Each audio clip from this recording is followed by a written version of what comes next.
It is going fabulous. My goodness.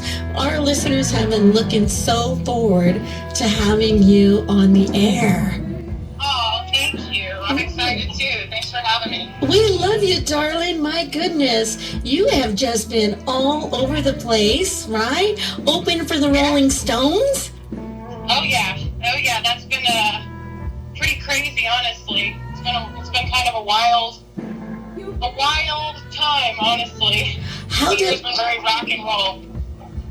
How does a Kansas City girl feel about opening up for the Rolling Stones? Tell me about it. I mean, it's funny because every time somebody would ask me, over the years in interviews, if you could open for anybody, who would you open for? I would always say the Rolling Stones. It was almost like an ironic, wouldn't we all kind of a thing, right? And so, I mean, to be honest, that's how I feel about it. Is that it's one of those things that you never really expect the opportunity to do, but it's like a dream gig.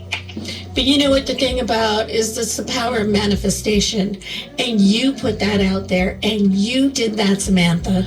So own it. You need to own it, girl. Thank you. I'm trying. I'm trying. It's like I've been manifesting a lot of things, I guess, and it's really cool to see the things that have actually come to fruition this year.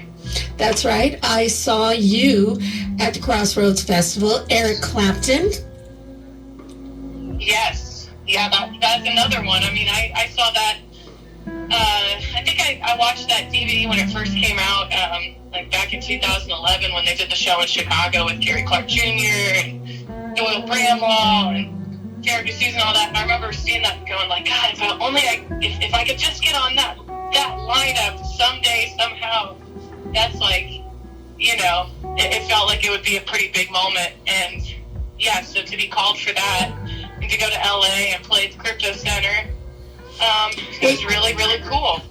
I was in the audience when you played at the Crossroads, and let me tell you, the people that were sitting in it next to me, you came out and they had never seen you before.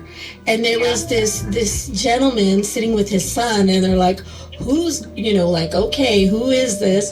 And then when you left, they were like, wow, Samantha Fish. You turned it out. I tried my best to, of course, You turned it out. That's the whole point of those things, You gotta go out and show people what you can do and who you are in a very short amount of time. That's right. So tell me, what drew you to the guitar? I think it's just one of those things that it was always present in my life. Like my dad played, my sister played, all my uncles, all my dad's friends. So it was something that just was sort of always a part of the conversation growing up. Mm-hmm.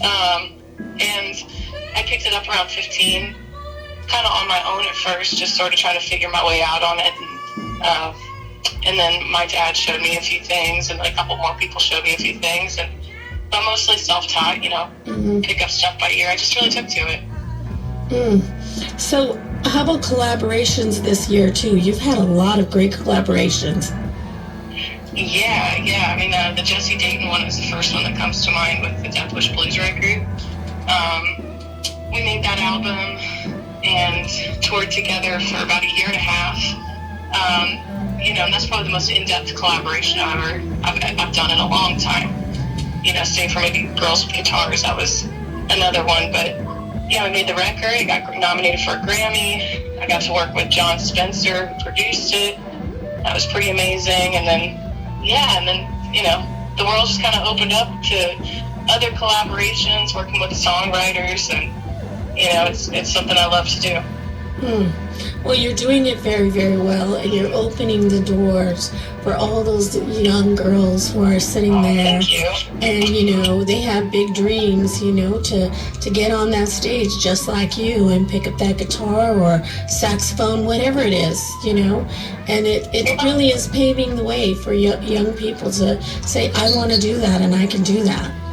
That's the hope, is that people, like kids or young people see it and it seems like a possibility, Mm-hmm. Sometimes just having somebody, like if it's a young girl seeing another woman play music, sometimes having that representation does a lot for just inspiring and, just knowing you can do something. That's right. How about some of your influences? I was really, kind of heavy into rock and roll when I first started. I mean, I still am. It's like where my heart is. But I grew up listening to classic rock radio stations, so it's like I got a healthy dose of the Stones and diving into those record collections later and finding all the cool B-sides. And I really like Tom Petty and the Heartbreakers, like Mike Campbell, some amazing guitarist. And I think, to me, rock and roll was the gateway to the blues, because all of my favorite guitar players, once I did a little research, realized, like, all of them liked, the blues, and that's where they learned how to play. So I started getting into it, and also growing up in Kansas City, being that it's such a blues town, that helped kind of shape me as well. But, I found out about a lot of great instrumentalist guitar players and musicians. I really was into Freddie King when I first started, and I got into Fat Possum, like the Junior Kimbrough and of the world, and So, I mean, you're such a busy young lady. Like, what do you like to do when you're not on stage? When you have a nanosecond. It's so funny, this year, not really provided much time off, but, that's a good thing. It's like my whole world sort of revolves around music right now. Like, if I'm not on stage, I'm probably, this year especially, I've been writing and then recording and, figuring out, like, what do I want to do next musically? Because that's a big question mark, especially after we completed the tour with Jesse.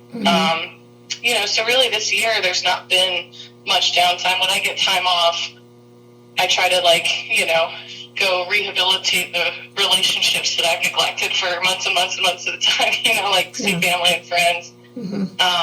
Just spend time with people, spend time with people outside of this and, get grounded again. Yeah, staying grounded is really, really important, for musicians, because you're just giving so much of yourself physically and emotionally. You're really laying it out and just trying to be on top of your game all the time. So I can see where that would be important to reconnect, Maybe what do you think about other collaborations down the line, or who you played with everybody, so now who are you going to play with next? Is there a Joe Bonamassa album in the future? I don't know. That's the kind of beautiful thing about collaborations, and the best ones are organic, and you don't really have a bunch of predetermined, pre-planned things, So for me, I just kind of wait and see where the relationships lead. Because it's all about, forming a relationship, and then you can make some music together, So we'll see. I mean, I'm not sure where that goes next, but I'm just living my life, and that'll take its shape when it's ready.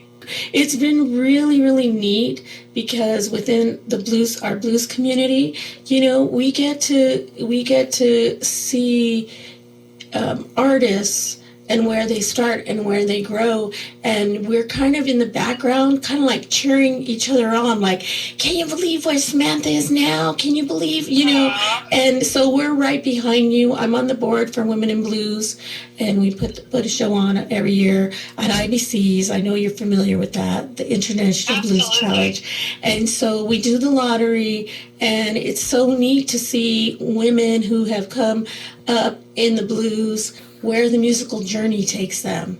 And so I applaud you, and you have to know that you have a lot of listeners, a lot of fans, but you have a lot of fellow women cheering you on in the background.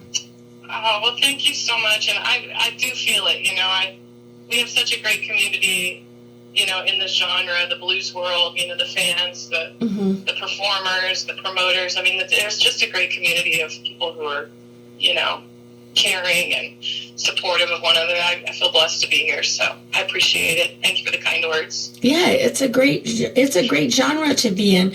Now you're going to be local. I'm going to come out to the show. Great. I'll see you at the Coach House. It's going to be awesome. It's going to be great, and Cedric Burnside's going to be opening for you, right? It's a 3-band bill. It's actually called the Shake 'Em On Down Tour. It's the second year that we've done it.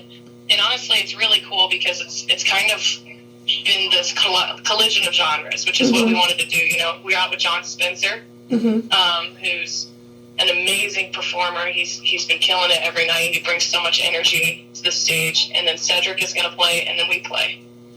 That's going to be a great show. I know that you guys better get your tickets now because it will sell out. It will definitely sell out. And then you're also going to be at the Fonda, right? So you'll be in town for a little while. You're going to be doing some recording? No. Just playing music on various stages. You know what? Thank you so much for taking the time out of your busy schedule, and just keep on rocking and slaying, sister. Just keep on rocking and slaying. Thank you so much for the time. I appreciate it. My pleasure. Enjoy the rest of your tour. That was Samantha Fish. Wow, what an amazing artist, just killing it and giving it all she's got on stage. If you're around town, I highly suggest you check her out at the Coach Out House, which is December 18th, right around the corner. I will be there to cheer her on, and always such a fabulous show. I'm going to play some Samantha for you. I played her here on air many times, but this is Kill or Be Kind.